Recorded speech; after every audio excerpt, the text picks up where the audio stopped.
बोलूं? बोले हाँ।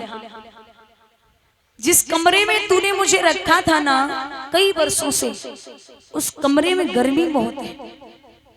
बच्चा बोलता अब क्या करें, गर्मी है तो है। बोले अब इसमें तू पंखा लगवा दे। बच्चा बोलता अब तू तो मरने वाली है, घंटे 2 घंटे की है या 2-4 दिन की है, जब आधी जिंदगी काट ली तो अब यहाँ कमरे में पंखे की क्या जरूरत है। अब तो वो माँ हिचकी लेके जवाब देती है, लाला अब मैं तो मर जाऊंगी, लेकिन मैं ये चाहती हूँ कि कल जब तेरे बच्चे तुझे यहाँ छोड़ने आए तो मेरे बेटे को यहाँ गर्मी न लगे। जब तेरे बच्चे तुझे यहाँ छोड़ने आएंगे तो मेरे बेटे को यहाँ गर्मी न लगे। जब तक बेटा पेट में होता तब भी माँ को ही लात मारता है, पेट में होता है तब भी माँ को ही लात मारता है, और गोद में होता है तब भी माँ को ही लात मारता है, और बड़ा हो जाए तो पी करके तब भी माँ बाप को ही लात मारता है। ये हालत है।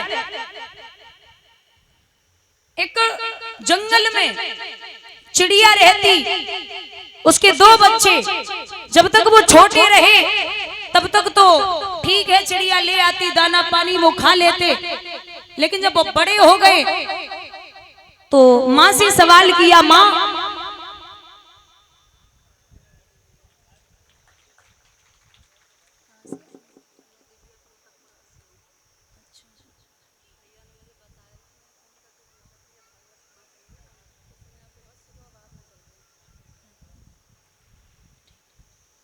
भैया तो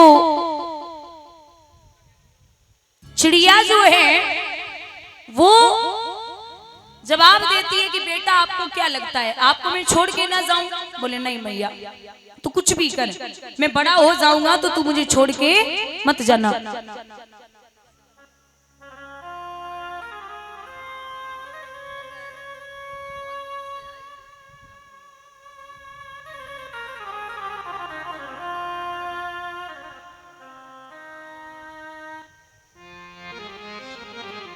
महाराज चिड़िया ने बुजुर्गों अपनी चोंच के द्वारा दोनों पंखों को उखाड़ दिया और लहूलुहान हो गई। अपने बच्चों से कहा कि बेटा एक काम करो, अब आप बड़े हो भी जाएंगे या हो गए हो तो पंख नहीं है, मैं उड़ नहीं पाऊंगी, और जब उड़ नहीं पाऊंगी तो तुम्हें छोड़ के नहीं जाऊंगी। आपको लगता है कि मैं तुम्हें छोड़ के न जाऊं, तो पंख ही नहीं है तो नहीं उड़ पाऊंगी। कुछ दिन बाद महाराज जंगल में आंधी तूफान आग लग गई। जब आग लगी है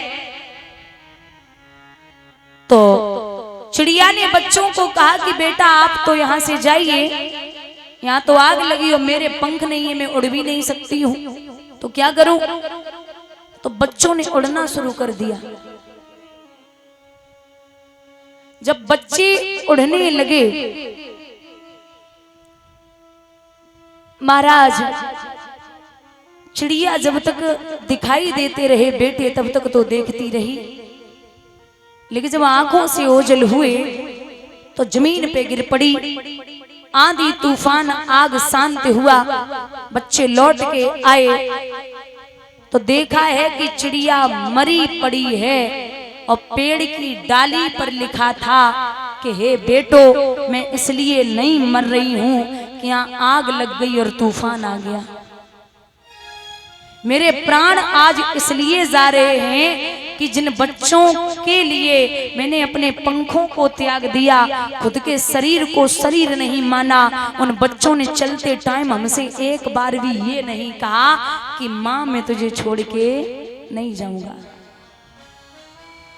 जो माँ बाप अपने खुद को शरीर को न्यौछावर कर दें, महाराज कितना भी ऋण कर लेना, आप मथुरा वृंदावन वर्षाने दाऊजी शिरडी गोकुल हरिद्वार हर जगह जाइए पत्नी को लेके, लेकिन माँ बाप घर में अगर ठीक नहीं है तो आपके धर्म वो किसी काम के नहीं है। कुछ लोगों को देखा है वो बीवी बच्चों को लेके बोलते हैं अरे मेरे बेटे बाहर ही पढ़ेंगे तभी उन्हें अकल आएगी, शहर में ही उन्हें पढ़ाना है। पढ़ाइए, मना किसने किया? लेकिन जो माँ बाप बूढ़े हैं घर में, जो खुद उठ करके पानी नहीं ले सकते, उन्हें भी देखते रहिए। क्योंकि दादा जितनी जरूरत आपको उंगली पकड़ के चलाना बाप ने सिखाया था, उतनी जरूरत बुढ़ापे पे आपको बाप के साथ चलने में है।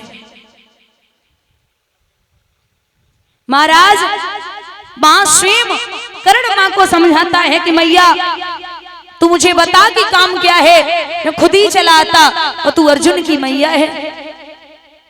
तो मां कुंती रोई के बोली, अरे लाला तुझे किसने बोला कि मैं अर्जुन की मां हूं? सुन बेटा, जितनी मैं अर्जुन की मां हूं उतनी मैं तेरी भी मां हूं।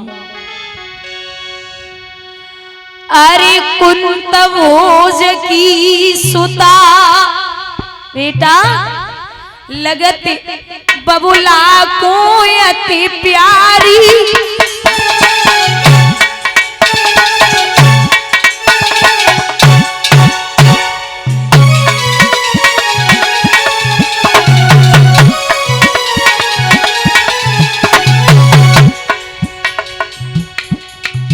मैंने करी तपस्या बालापन में जब थी मैं कुंवारी।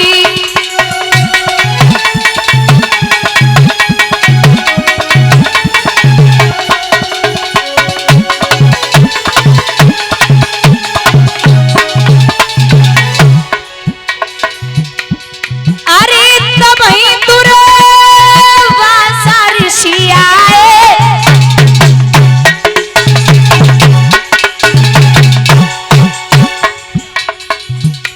कुंती बोली कर्ण सो,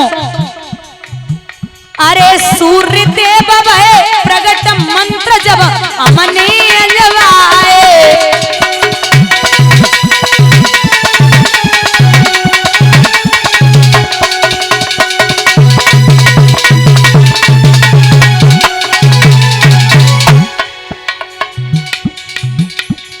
अरे लला मेरे गजब भयो वारी,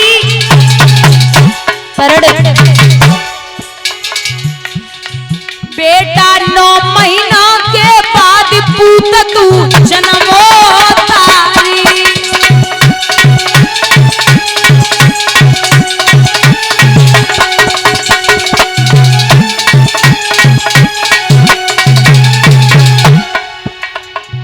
बोले मैंने तपस्या की तो दुर्वासा ऋषि जी ने मंत्र दिए, मैंने वो मंत्र जैसे ही जाप किए और स्तुति की तो कुआरे पे तू मेरे कर्ण पैदा हुआ था।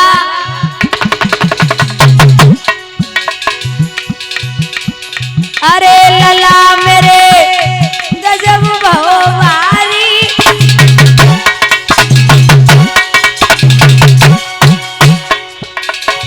बेटा 9 महीना के बाद पूत तू जन्मो तारी।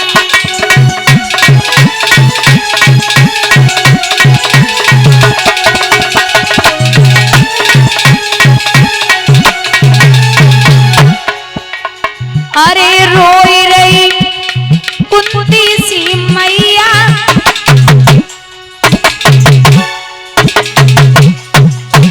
क्या बात है, करम लेख ना मिटे करो चै लागो चतुरैया।